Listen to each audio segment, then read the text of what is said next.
ਤੁਸੀਂ ਦੇਖ ਰਹੇ ਹੋ ਡੇਲੀ ਪੋਸਟ ਪੰਜਾਬੀ। ਪੰਜਾਬ ਦੇ ਵਿੱਚ ਗੱਲ ਕੀਤੀ ਜਾਵੇ ਸਕੂਲਾਂ ਨੂੰ ਲੈ ਕੇ ਇੱਕ ਹੋਰ ਜਿਹੜੇ ਆਦੇਸ਼ ਨੇ ਉਹ ਸਿੱਖਿਆ ਮੰਤਰੀ ਵੱਲੋਂ ਦਿੱਤੇ ਗਏ ਨੇ ਕਿ ਟਿਊਸ਼ਨ ਫੀਸ ਲੈਤੀ ਜਾਊਗੀ, ਤੁਸੀਂ ਵੈਸੇ ਫੀਸ ਨਹੀਂ ਲੈ ਸਕਦੇ। ਲੋਕਡਾਊਨ ਕਰਫਿਊ ਦੇ ਚੱਲਦੇ ਦੇਖਿਆ ਜਾਵੇ ਸਕੂਲ ਲਗਾਤਾਰ ਬੰਦ ਨੇ ਤੇ ਸਕੂਲਾਂ ਨੂੰ ਖੋਲਣ ਦਾ ਕੋਈ ਅਜੇ ਫੈਸਲਾ ਲੱਗਦਾ ਵੀ ਹੈ ਨਹੀਂ, ਕਿਉਂਕਿ ਲੋਕਡਾਊਨ 4 ਫੇਸ ਹੈ ਜਿਹੜਾ ਉਹ ਸ਼ੁਰੂ ਹੋਣ ਵਾਲਾ ਹੈ। ਉਸੋਂ ਦੌਰਾਨ ਬੱਚਿਆਂ ਦੀ ਪੜ੍ਹਾਈ ਖਰਾਬ ਨਾ ਹੋਵੇ, ਸਕੂਲਾਂ ਨੇ ਆਨਲਾਈਨ ਸ਼ੁਰੂ ਕਰਤੀ, ਪਰ ਇਹਦੇ ਵਿੱਚ ਦੇਖਿਆ ਜਾਵੇ ਤਾਂ ਫਾਈਨੈਂਸ਼ੀਅਲੀ ਤੌਰ ਤੇ ਸਕੂਲ ਕਿਵੇਂ ਟੁੱਟ ਰਹੇ ਨੇ। ਦੂਜੇ ਪਾਸੇ ਜਿਹੜੀ ਸਕੂਲ ਦੀ ਟਿਊਸ਼ਨ ਫੀਸ ਦੇਣ ਦੀ ਗੱਲ ਕੀਤੀ ਗਈ ਹੈ ਕਿ ਆਖਿਰਕਾਰ ਜੋ ਇਹ ਐਲਾਨ ਹੋਏ ਨੇ ਉਸ ਤੋਂ ਬਾਅਦ ਸਕੂਲ ਕੀ ਸਮਝਦੇ ਨੇ ਕਿ ਠੀਕ ਹੈ, ਕਮ ਸੇ ਕਮ ਉਹਨਾਂ ਦੇ ਖਰਚੇ ਚੱਲਣਗੇ।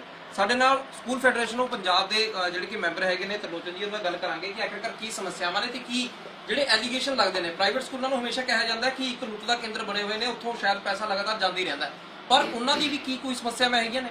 ਤਰਲੋਚਨ ਜੀ, ਪਹਿਲੀ ਗੱਲ ਤਾਂ ਕੀਤੀ ਜਾਵੇ ਕਿ ਟਿਊਸ਼ਨ ਫੀਸ ਦਾ ਐਲਾਨ ਹੋ ਗਿਆ, ਫੀਸਾਂ ਲੈਣ ਵਾਸਤੇ ਪਹਿਲਾਂ ਹੀ ਸਿੱਖਿਆ ਮੰਤਰੀ ਨੇ ਕਹਿਤਾ ਕਿ ਤੁਸੀਂ ਫੀਸਾਂ ਨਹੀਂ ਕਿਸੇ ਤੋਂ ਲੈ ਸਕਦੇ।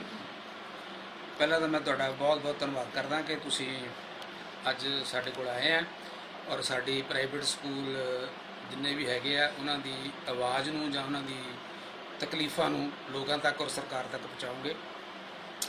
ਦੇਖੋ, ਜਿੱਥੋਂ ਤੱਕ ਲਾਕਡਾਊਨ ਦਾ ਸਵਾਲ ਹੈ ਔਰ ਫੀਸਾਂ ਨਾ ਲੈਣ ਦਾ ਸਵਾਲ ਹੈ, ਮੈਂ ਬਿਲਕੁਲ ਸ਼ਾਰਟਕਟ ਦੇ ਵਿੱਚ ਤੁਹਾਨੂੰ ਇਹ ਦੱਸਣਾ ਚਾਹੁੰਦਾ ਕਿ ਲਾਕਡਾਊਨ ਇਹ ਕਿਸੇ ਨੇ ਨਹੀਂ ਲਗਾਇਆ। ਇਹ ਕੋਵਿਡ ਜਿਹੜੀ ਹੈਗੀ ਹੈ, ਕਰੋਨਾ ਵਾਇਰਸ ਹੈ, ਇਹ ਇੱਕ ਐਸੀ ਬਿਮਾਰੀ ਇੱਕਦਮ ਸਾਰੇ ਸੰਸਾਰ ਤੇ ਆ ਗਈ। ਇਹਦੇ ਨਾਲ ਅਸੀਂ ਸਾਰੇ ਲੋਕ ਅਫੈਕਟਡ ਹਾਂ, ਕੁਝ ਸਰੀਰਕ ਤੌਰ ਤੇ ਅਫੈਕਟਡ ਹੈ, ਕੁਝ ਬਿਜ਼ਨਸ ਤੇ ਅਫੈਕਟਡ ਹੈ। ਤੋ ਅਸੀਂ ਵੀ ਆਪਣੇ ਜੋ ਪ੍ਰਾਈਵੇਟ ਸਕੂਲਸ ਵਾਲੇ ਹੈ, ਅਸੀਂ ਵੀ ਇਹਦੇ ਵਿੱਚ ਆਪਣਾ ਯੋਗਦਾਨ ਪੂਰਾ ਪਾ ਰਹੇ ਹਾਂ, ਚਾਹੇ ਉਹ ਕਿਸੇ ਵੀ ਤਰੀਕੇ ਦੇ ਨਾਲ ਹੋਵੇ, ਚਾਹੇ ਉਹ ਰਾਸ਼ਨ ਨਾਲ ਹੋਵੇ, ਕਿਸੇ ਤਰੀਕੇ ਨਾਲ ਹੋਵੇ। ਚਾਹੇ ਪੇਰੈਂਟਸ ਨੂੰ ਅੱਜ ਤੱਕ ਕੋਈ ਵੀ ਪ੍ਰਾਈਵੇਟ ਸਕੂਲਾਂ ਵਾਲਿਆਂ ਨੇ ਇਹ ਨਹੀਂ ਕਿਹਾ ਕਿ ਸਾਨੂੰ ਕਿਆ ਦਿੱਕਤ ਹੈ। ਅਸੀਂ ਆਪਣੇ ਸਟਾਫ ਨੂੰ ਪੂਰੀ ਸੈਲਰੀ ਦੇ ਰਹੇ ਹਾਂ, ਜਦ ਕਿ ਗਵਰਨਮੈਂਟ ਦੇ ਸਾਡੇ ਆਨਰੇਬਲ ਐਜੂਕੇਸ਼ਨ ਮਿਨਿਸਟਰ ਸਾਹਿਬ ਦੇ ਆਰਡਰ ਸੀ ਕਿ ਲਾਕਡਾਊਨ ਪੀਰੀਅਡ ਦੇ ਦੌਰਾਨ ਤੁਸੀਂ ਮਾਪਿਆਂ ਤੋਂ ਕੋਈ ਵੀ ਫੀਸ ਨਹੀਂ ਲੈਣੀ, ਔਰ ਕਿਸੇ ਵੀ ਸਕੂਲ ਨੇ ਕੋਈ ਫੀਸ ਨਹੀਂ ਲਈ। ਅਸੀਂ ਉਹਨਾਂ ਦੇ ਆਰਡਰਾਂ ਨੂੰ ਆਨਰ ਕੀਤਾ, ਲੇਕਿਨ ਉਹਨਾਂ ਨੇ ਕਿਹਾ ਸੀਗਾ ਕਿ ਇਹ ਫੀਸ ਜਿਹੜੀ ਖਤਮ ਨਹੀਂ ਹੋਈ, ਇਹ ਡੈਫਰ ਕੀਤੀ ਹੈ। ਤੁਸੀਂ ਜਦੋਂ ਲਾਕਡਾਊਨ ਪੀਰੀਅਡ ਖੁੱਲ੍ਹੇਗਾ ਤੁਸੀਂ ਉਸ ਤੋਂ ਬਾਅਦ ਲੈ ਲੈਣੀ ਤੇ ਤੁਸੀਂ ਤਨਖਾਹਾਂ ਦੇਣੀਆਂ। ਸੋ ਅਸੀਂ ਸਾਡੀ ਫੈਡਰੇਸ਼ਨ ਨੇ ਉਹਨਾਂ ਨੂੰ ਬੇਨਤੀ ਕੀਤੀ ਵੀ ਅਸੀਂ 1 ਮਹੀਨੇ ਤਨਖਾਹ ਤਾਂ ਦੇ ਸਕਦੇ ਹਾਂ, ਪਰ ਅਸੀਂ ਅਗਰ ਇਹ ਕੰਟੀਨਿਊਸਲੀ 2-3 ਮਹੀਨੇ ਚੱਲ ਗਿਆ, ਸਕੂਲਾਂ ਕੋਲੇ ਇੰਨਾ ਫਾਈਨੈਂਸ਼ੀਅਲੀ ਬੈਕਅਪ ਨਹੀਂ ਹੈ ਕਿ ਅਸੀਂ ਸਾਰੇ ਸਟਾਫ ਦੀ ਸੈਲਰੀ ਦੇ ਸਕੀਏ। ਇੱਥੇ ਮੈਂ ਥੋੜਾ ਜਿਹਾ ਕਲੀਅਰ ਕਰਨਾ ਚਾਹੁੰਦਾ, ਕਿਉਂਕਿ ਜਦੋਂ ਨਿਊਜ਼ 'ਚ ਵੀ ਆਉਂਦਾ ਹੈ ਕਿ ਸਵਾਲ ਸਿਰਫ ਟੀਚਰਾਂ ਦਾ ਹੀ ਆਉਂਦਾ ਕਿ ਤੁਸੀਂ ਆਪਣੇ ਟੀਚਰਾਂ ਦੀਆਂ ਤਨਖਾਹਾਂ ਦਿਓਗੇ।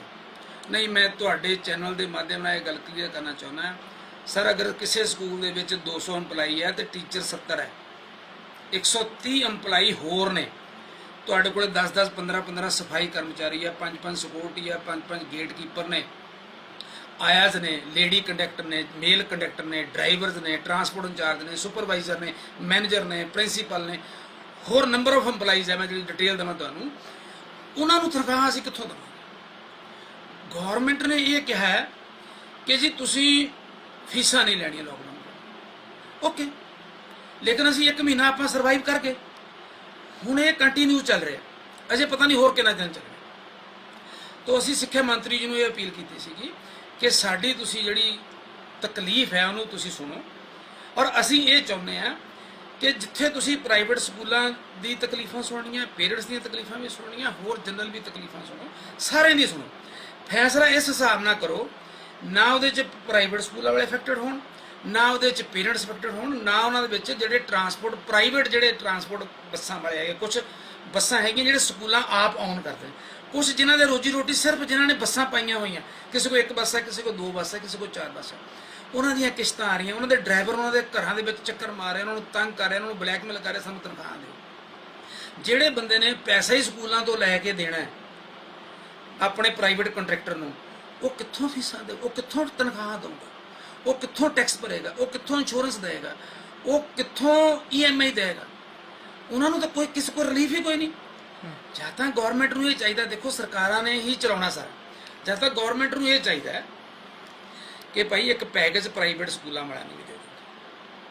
ਉਹਨਾਂ ਦੀਆਂ ਸਾਰੀਆਂ ਜਿਹੜੀਆਂ ਬਿਜਲੀ ਦੇ ਬਿੱਲ, ਉਹਨਾਂ ਦੇ ਇੰਸ਼ੋਰੈਂਸ, ਉਹਨਾਂ ਦੇ ਰੋਡ ਟੈਕਸ, ਉਹਨਾਂ ਦੇ ਟੈਕਸ, ਉਹਨਾਂ ਦੀਆਂ EMI, ਉਹਨਾਂ ਦੇ ਹੋਰ ਜਿੰਨੇ ਵੀ ਅਦਰ ਐਕਸਪੈਂਡੀਚਰ, ਉਹਨਾਂ ਦੇ ਬਿੱਲ ਦੇ, ਉਹਨਾਂ ਦੇ ਰੈਂਟ, ਹੋਰ ਜੋ ਉਹਨਾਂ ਦੇ ਉਹਨਾਂ ਸਾਰੇ ਰੈਂਟਾਂ ਨੂੰ ਮਾਫ ਕਰਤਾ ਜਾਵੇ ਤਾਂ ਸਕੂਲਾਂ ਵਾਲੇ ਕੁਛ ਨਾ ਕੁਛ ਪਰਸੈਂਟ 20% 25% 30% ਬੀਅਰ ਕਰ ਸਕਦੇ ਨੇ। ਨਹੀਂ, ਪਰ ਜਿਹੜਾ ਟਿਊਸ਼ਨ ਫੀਸ ਦੀ ਉਹਨਾਂ ਨੇ ਗੱਲ ਕਰੀ ਹੈ, ਟਿਊਸ਼ਨ ਫੀਸ ਨਾਲ ਤੁਸੀਂ ਸਮਝਦੇ ਹੋ ਵੀ ਇਹ ਸਾਰੇ ਖਰਚੇ ਨਹੀਂ ਚੱਲਣੇ ਹੈਗੇ? ਕਿਉਂਕਿ ਆਮ ਤੌਰ ਤੇ ਜਿਸ ਤਰ੍ਹਾਂ ਦਾ ਕਿਹਾ ਜਾਂਦਾ ਕਿ ਪ੍ਰਾਈਵੇਟ ਸਕੂਲ ਤਾਂ ਫੀਸਾਂ ਹੀ ਬਹੁਤ ਜ਼ਿਆਦਾ ਲੈਂਦੇ ਨੇਗੇ, ਉਹ ਖਰਚੇ ਨੇ ਜਿਹੜੇ ਹੋਰ ਬਥੇਰੇ ਤਰ੍ਹਾਂ ਦੇ ਤੁਸੀਂ ਪਾ ਦਿੰਦੇ ਹੋ ਕਿ ਬੱਚਿਆਂ ਦੀ ਵਰਦੀ ਤੋਂ ਲੈ ਕੇ ਦੀ ਗੱਲ ਹੋਵੇ ਤਾਂ ਜਿਹੜੇ ਅੱਗੇ ਪੂਰਾ ਸਟਰਕਚਰ ਚੱਲਦਾ।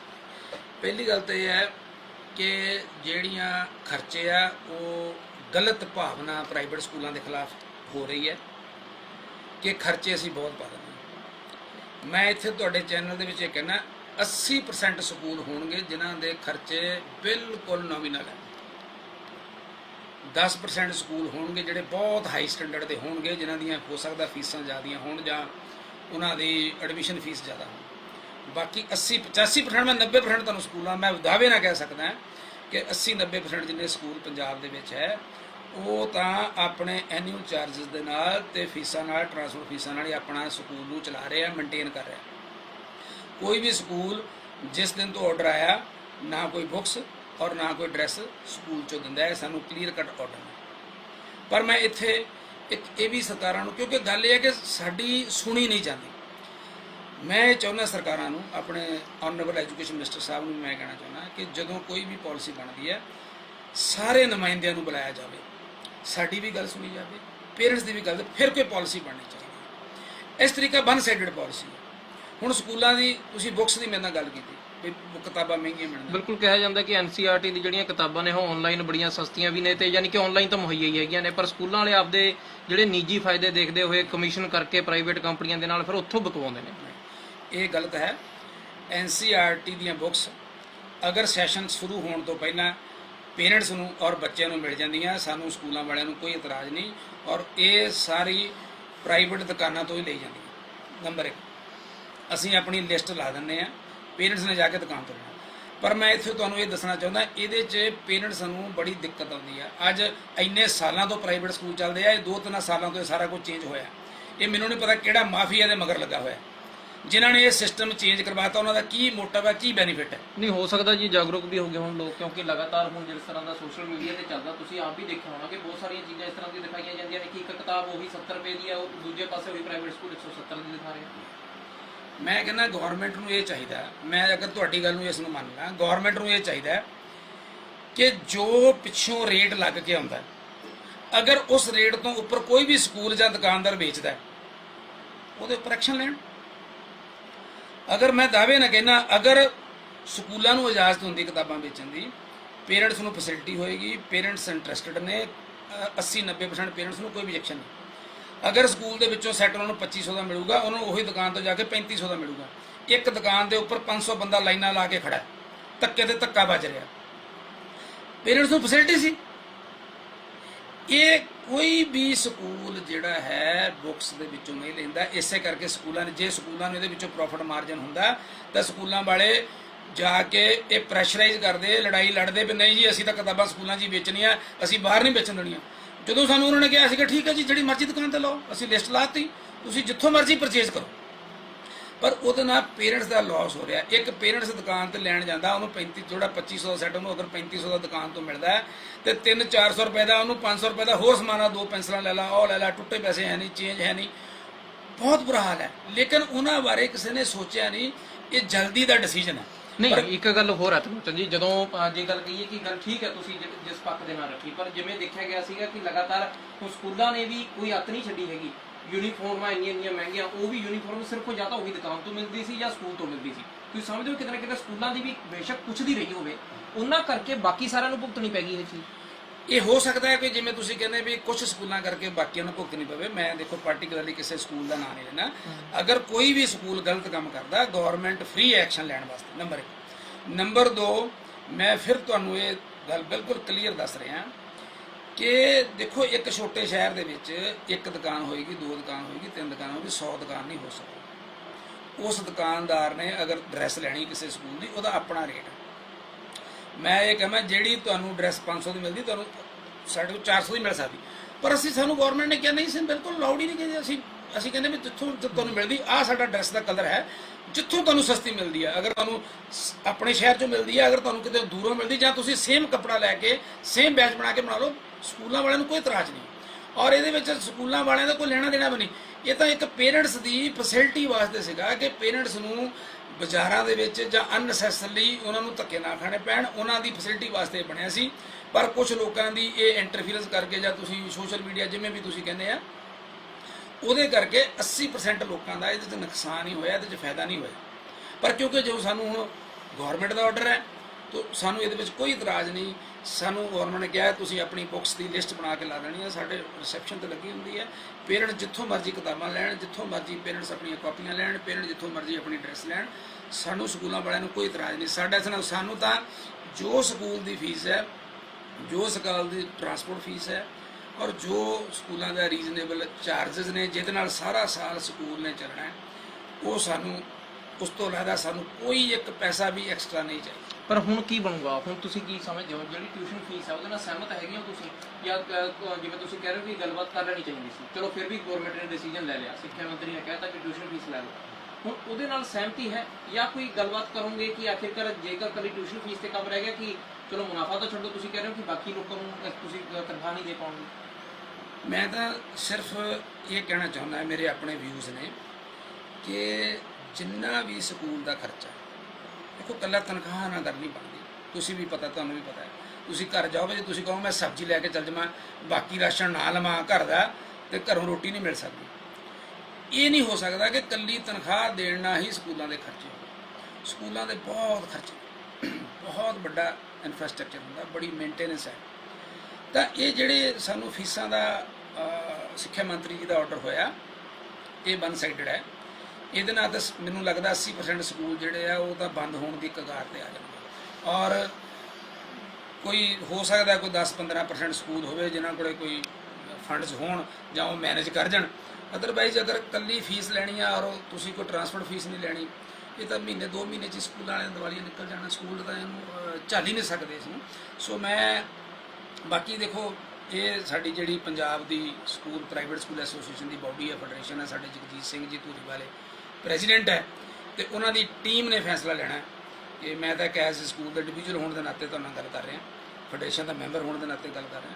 ਇਹ ਉਹਨਾਂ ਨੇ ਫੈਸਲਾ ਲੈਣਾ ਕਿ ਉਹ ਸਿੱਖਿਆ ਮੰਤਰੀ ਜੀ ਨੂੰ ਮਿਲਣਗੇ, ਦੁਬਾਰਾ ਉਹਨਾਂ ਨੂੰ ਆਪਣੀ ਰਿਪਰੈਜ਼ੈਂਟੇਸ਼ਨ ਦੇਣਗੇ ਕਿ ਭਈ ਸਾਡੀਆਂ ਜਿਹੜੀਆਂ ਸਮੱਸਿਆਵਾਂ ਨੂੰ ਸੁਣੋ, ਇਹ ਵਨ ਸਾਈਡਡ ਜਿਹੜਾ ਫੈਸਲਾ ਹੋਇਆ, ਸਾਨੂੰ ਇਹਦੇ ਵਿੱਚ ਕੁਝ ਹੋਰ ਰਿਲੀਫ ਦਿਓ ਜਿਹਦੇ ਨਾਲ ਸਕੂਲ ਵੀ ਚੱਲਣ, ਬੱਚਿਆਂ ਨੂੰ ਵਧੀਆ ਐਜੂਕੇਸ਼ਨ ਵੀ ਮਿਲੇ।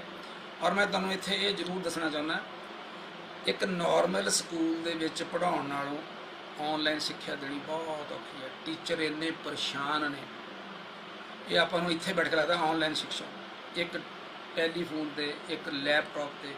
ਉੱਦਾਂ ਸਕੂਲ ਟੀਚਰ 8 ਵਜੇ ਆਉਂਦਾ ਸੀ, 2 ਵਜੇ ਛੁੱਟੀ ਕਰਕੇ ਘਰ ਚੱਲ ਜਾਂਦਾ ਸੀ। ਹੁਣ ਸਵੇਰੇ 6 ਤੋਂ ਲੈ ਕੇ ਰਾਤ ਦੇ 11 ਵਜੇ ਤੱਕ ਕਦੀ ਵੀਡੀਓ ਬਣਾਉਣੀ, ਕਦੀ ਵੀਡੀਓ ਨੂੰ ਬਣਾਉਣਾ, ਕਦੀ ਵੀਡੀਓ ਨੂੰ ਚੈੱਕ ਕਰਨਾ, ਫਿਰ ਰੀਚੈੱਕ ਕਰਨਾ, ਫਿਰ ਉਹ ਲੈਕਚਰ ਬਣਾਉਣਾ, ਫਿਰ ਉਹਨੂੰ ਭੇਜਣਾ, ਫਿਰ ਉਹ ਰੀਚੈੱਕ ਹੁੰਦਾ, ਫਿਰ ਸਾਡੇ ਕੋਲੇ ਆਉਂਦਾ, ਅਸੀਂ ਚੈੱਕ ਕਰਦੇ ਹਾਂ ਤਾਂ ਕਿ ਬੱਚੇ ਨੂੰ ਕੋਈ ਵੀ ਚੀਜ਼ ਗਲਤ ਨਾ ਚੱਲ ਜਾਏ, ਕਿਉਂਕਿ ਸੋਸ਼ਲ ਮੀਡੀਆ ਨਾ ਕੋਈ ਗੱਲ ਵੀ ਗਲਤ ਜਾ ਸਕਦੀ। ਅਸੀਂ ਇਹਨੂੰ ਇੰਨਾ ਸਾਰਾ ਮੈਨੇਜਮੈਂਟ, ਸਾਰਾ ਸਟਾਫ ਇਹਦੇ 'ਤੇ ਲੱਗਾ ਹੋਇਆ, ਦਿਨ ਰਾਤ ਮਿਹਨਤ ਕਰ ਰਿਹਾ।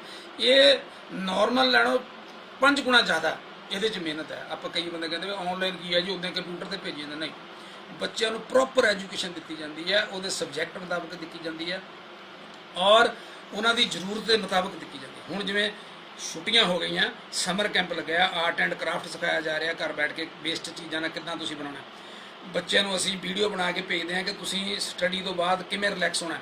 ਅਸੀਂ ਉਹਨਾਂ ਨੂੰ ਯੋਗਾ, ਉਹਨਾਂ ਨੂੰ ਸਪੋਰਟਸ ਦੇ ਸਾਰੇ ਇਵੈਂਟ ਕਰ ਭੇਜ ਰਹੇ ਹਾਂ, ਕਿਉਂਕਿ ਬੇਟਾ ਤੁਸੀਂ ਪੜ੍ਹਨ ਤੋਂ ਬਾਅਦ 1 ਘੰਟਾ ਐਕਸਰਸਾਈਜ਼ ਕਰਨੀ ਹੈ, 1 ਘੰਟਾ ਸ਼ਾਮ ਨੂੰ ਕਰਨੀ ਹੈ, ਯੋਗਾ ਕਰਨਾ, ਸਟ੍ਰੈਸ ਨੂੰ ਕਿੱਦਾਂ ਫ੍ਰੀ ਕਰਨਾ, ਕਿੱਦਾਂ ਤੁਸੀਂ ਇਸ ਬਿਮਾਰੀ ਤੋਂ ਬਚਣਾ।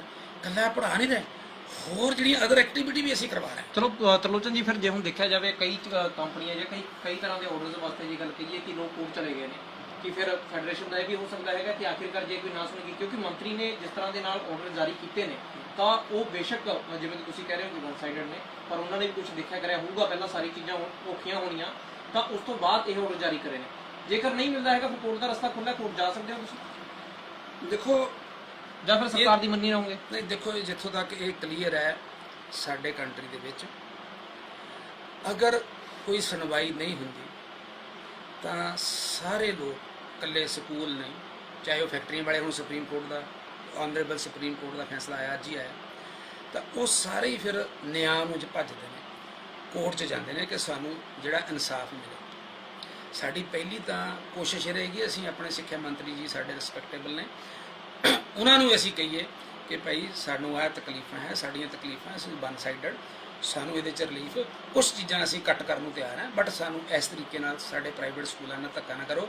ਔਰ ਪ੍ਰਾਈਵੇਟ ਸਕੂਲ ਦੇ ਵਿੱਚ 80% ਜਿਹੜੀ ਜਨਤਾ ਪੜ੍ਹ ਰਹੀ ਅੱਜ, ਜਿੰਨੇ ਜੱਜ ਸਾਹਿਬ, ਜਿੰਨੇ ਮੰਤਰੀ, ਜਿੰਨੇ ਆਪਣੇ ਡਾਕਟਰ, ਜਿੰਨੇ ਇੰਜੀਨੀਅਰ, ਸਾਰੇ ਪ੍ਰਾਈਵੇਟ ਸਕੂਲਾਂ 'ਚੋਂ ਅੱਜ ਦੀ ਡੇਟ 'ਚ, ਮੈਂ ਪੁਰਾਣੀ ਗੱਲ 'ਚ ਨਹੀਂ ਜਾਂਦਾ, ਅੱਜ ਦੀ ਡੇਟ ਦੇ ਵਿੱਚ ਤੁਸੀਂ ਲਾ ਕੇ ਚੱਲੋ, ਜਿੰਨੇ ਸਾਰੇ ਪ੍ਰਾਈਵੇਟ ਸਕੂਲ ਅਫਸਰ ਜਿੰਨੇ ਬੈਠੇ ਨੇ, ਜਿੰਨੇ ਅੱਜ ਅਫਸਰ ਬੈਠੇ ਉਹਨਾਂ ਨੂੰ ਪੁੱਛ ਕੇ ਦੇਖੋ ਕਿੱਥੇ ਪੜ੍ਹੇ, ਸਾਰੇ ਪ੍ਰਾਈਵੇਟ ਸਕੂਲਾਂ 'ਚੋਂ ਜਾ ਰਹੇ ਆ। ਅਸੀਂ ਬਹੁਤ ਕੁਆਲਿਟੀ ਦੀ ਐਜੂਕੇਸ਼ਨ ਦੇ ਰਹੇ ਹਾਂ ਔਰ ਇੰਨੀ ਅਸੀਂ ਇਸ ਸੁਸਾਇਟੀ ਨੂੰ ਸਾਡਾ ਯੋਗਦਾਨ ਹੈ ਔਰ ਅਸੀਂ ਇੰਨਾ ਵਧੀਆ ਕਰ ਰਹੇ ਹਾਂ। ਇੱਕ ਪੜ੍ਹੀ ਲਿਖੀ ਜਮਾਤ ਹੈ, ਫਿਰ ਉਹਨਾਂ ਲਈ ਸਾਡੇ ਲਈ ਮਾੜੇ ਸ਼ਬਦ ਸਾਨੂੰ ਸੋਸ਼ਲ ਮੀਡੀਆ ਤੇ ਇੱਕ ਬੰਦਾ ਉੱਠ ਕੇ ਪਾ ਦਿੰਦਾ ਹੈ। ਔਰ ਜਿਹੜੀ ਜਮਾਤ ਅੱਜ ਆਪਣਾ ਦੇਸ਼ ਦਾ ਫਿਊਚਰ ਸਵਾਰ ਰਹੀ ਹੈ, ਜਿਹੜੀ ਆਪਣੇ ਬੱਚਿਆਂ ਦਾ ਭਵਿੱਖ ਸਵਾਰ ਕੇ ਉਹਨਾਂ ਨੂੰ ਇੰਨੀਆਂ ਪੋਜੀਸ਼ਨਾਂ ਤੇ ਪਹੁੰਚਾ ਰਹੀ ਹੈ, ਉਹਨਾਂ ਬਾਰੇ ਇੱਕ ਮਾੜੇ ਸ਼ਬਦ ਬੋਲੇ ਜਾਂਦੇ ਆ। ਬਾਕੀ ਕੋਰਟ ਵਿੱਚ ਜਾਣਾ ਹੈ ਜਾਂ ਆਨਰੇਬਲ ਮੰਤਰੀ ਸਾਹਿਬ ਨੂੰ ਮਿਲਣਾ ਹੈ ਜਾਂ ਉਹ ਤਾਂ ਫਿਰ ਫੈਡਰੇਸ਼ਨ ਦੀ ਆਪਣਾ ਫੈਸਲਾ ਹੈ, ਲੀਗਲ ਜਿਹੜਾ ਸਾਡੀ ਬਾਡੀ ਦੀ ਲੀਗਲ ਡਿਪਾਰਟਮੈਂਟ ਵਾਲੇ ਆ ਉਹ ਦੇਖਣਗੇ। ਜੇ ਸਾਡੀਆਂ ਡਿਮਾਂਡਾਂ ਮੰਨ ਹੋ ਗਈਆਂ ਤਾਂ ਸਾਨੂੰ ਕੋਈ ਲੋੜ ਨਹੀਂ ਹੈ ਜਾਣ ਦੀ। ਅਗਰ ਕੋਈ ਸਾਨੂੰ ਲੱਗਿਆ ਕਿ ਸਾਡੇ ਨਾਲ ਬਹੁਤ ਧੱਕਾ ਹੋ ਰਿਹਾ ਤਾਂ ਮੈਨੂੰ ਲੱਗਦਾ ਸਾਡੀ ਜਿਹੜੀ ਫੈਡਰੇਸ਼ਨ ਦੀ ਟੀਮ ਹੈ ਉਹ ਆਪਣੇ ਲੀਗਲ ਡਿਪਾਰਟਮੈਂਟ ਨਾਲ ਸਲਾਹ ਕਰਕੇ ਨੈਚੁਰਲੀ ਆਨਰੇਬਲ ਕੋਰਟ ਕੋਲ ਜਾਣਗੇ ਤਾਂ ਕਿ ਸਾਨੂੰ ਕੋਈ ਨਾ ਕੋਈ ਇਨਸਾਫ ਮਿਲ ਸਕੇ ਔਰ ਪ੍ਰਾਈਵੇਟ ਸਕੂਲਾਂ ਨਾਲ ਜਿਹੜਾ ਧੱਕਾ ਨਾ ਹੋਵੇ। ਔਰ ਇਹਦੇ ਨਾਲ ਜਿੰਨੇ ਪਰਿਵਾਰ ਸਾਡੇ ਨਾਲ ਜੁੜੇ ਹੋਏ ਨੇ, ਜਿੰਨੇ ਲੋਕ ਸਾਡੇ ਨਾਲ ਜੁੜੇ ਹੋਏ ਨੇ, ਉਹਨਾਂ ਦੇ ਘਰ ਚੱਲਦੇ ਪਏ ਨੇ। ਤਾਂ ਮੈਂ ਤੁਹਾਡਾ ਬਹੁਤ ਬਹੁਤ ਧੰਨਵਾਦ ਕਰਦਾ ਔਰ ਮੈਂ ਤੁਹਾਡੇ ਮਾਧਿਅਮ ਨਾਲ ਸਰਕਾਰ ਨੂੰ ਵੀ ਬੇਨਤੀ ਕਰਦਾ ਕਿ ਜਦੋਂ ਵੀ ਤੁਸੀਂ ਕੋਈ ਫੈਸਲਾ ਲੈਣਾ ਵਨ ਸਾਈਡਡ ਨਾ ਲਓ। ਦੋਨਾਂ ਪਰਿਵਾਰ ਦੇ ਵਿੱਚ ਕੋਈ ਝਗੜਾ ਹੋ ਜਾਏ ਨਾ ਤਾਂ ਦੋਨਾਂ ਨੂੰ ਬਿਠਾ ਕੇ ਸੁਣਿਆ ਜਾਂਦਾ, ਦੋਨਾਂ ਪੱਖ ਸੁਣੋ, ਉਹਦੇ ਨਾਲ ਉਸ ਹਿਸਾਬ ਨਾਲ ਕਰੋ ਜਿਹਦੇ ਨਾਲ ਕਿ ਸਾਨੂੰ ਵੀ ਤਕਲੀਫ ਨਾ ਹੋਵੇ ਤੇ ਉਹਨਾਂ ਦੇ ਵੀ ਕੋਈ ਇਸ ਤਰੀਕੇ ਦਾ ਕੋਈ ਬਿਲਕੁਲ ਕਿਹਾ ਜਾ ਸਕਦਾ ਕਿ ਸਕੂਲਾਂ ਨੇ ਸਾਫ਼ ਕਹਿਤਾ ਹੈ ਕਿ ਆਖਿਰਕਾਰ ਜੋ ਚੀਜ਼ਾਂ ਟਿਊਸ਼ਨ ਫੀਸ ਨੂੰ ਲੈ ਕੇ ਜਿਵੇਂ ਸਰਕਾਰ ਨੇ ਜਾਂ ਕਹੀਏ ਕਿ ਸਿੱਖਿਆ ਮੰਤਰੀ ਨੇ ਆਰਡਰ ਜਾਰੀ ਕਰਤੇ ਨੇ ਉਹ ਕਿਤੇ ਨਾ ਕਿਤੇ ਨਾਮਨਜ਼ੂਰ ਨੇ ਕਿਉਂਕਿ ਉਹਦੇ 'ਚ ਸਾਰੇ ਖਰਚੇ ਕਵਰ ਨਹੀਂ ਹੁੰਦੇ। ਦੂਜੇ ਪਾਸੇ ਜਿਸ ਤਰ੍ਹਾਂ ਦੇ ਨਾਲ ਜੋ ਪੂਰਾ ਢਾਂਚਾ ਚੱਲ ਰਿਹਾ ਹੈ ਕੋਵਿਡ ਦੇ ਚਲਦੇ ਬੰਦ ਹੋ ਚੁੱਕਿਆ ਹੈਗਾ ਤਾਂ ਕਿਤੇ ਨਾ ਕਿਤੇ ਸਕੂਲ ਇਹ ਸਮਝਦੇ ਨੇ ਕਿ ਆਖਿਰਕਾਰ ਸਾਰੀਆਂ ਚੀਜ਼ਾਂ ਦੇ ਖਰਚੇ ਨੇ ਜਿਹੜੇ ਉਹ ਨਹੀਂ ਅਫੋਰਡ ਕਰ ਸਕਣਗੇ। ਹਾਲਾਂਕਿ ਕਿਹਾ ਜਾ ਸਕਦਾ ਹੈ ਕਿ ਆਪਣੀ ਗੱਲ ਜ਼ਰੂਰ ਸਿੱਖਿਆ ਮੰਤਰੀ ਦੇ ਅੱਗੇ ਰੱਖਣਗੇ ਪਰ ਜੇ ਕੋਈ ਰਸਤਾ ਨਾ ਦਿਖਿਆ ਤਾਂ ਕੋਰਟ ਦੇ ਦਰਵਾਜ਼ੇ ਖੁੱਲੇ ਨੇ, ਉੱਥੇ ਜਾਣ ਤੋਂ ਫੈਡਰੇਸ਼ਨ ਗੁਰੇਜ਼ ਨਹੀਂ ਕਰੂਗੀ। ਵੀਡੀਓ ਜਰਨਲਿਸਟ ਕਮਲ ਦੇ ਨਾਲ ਸੁਮਿਤ ਜੋਸ਼ੀ, ਡੇਲੀ ਪੋਸਟ ਪੰਜਾਬੀ, ਚੰਡੀਗੜ੍ਹ।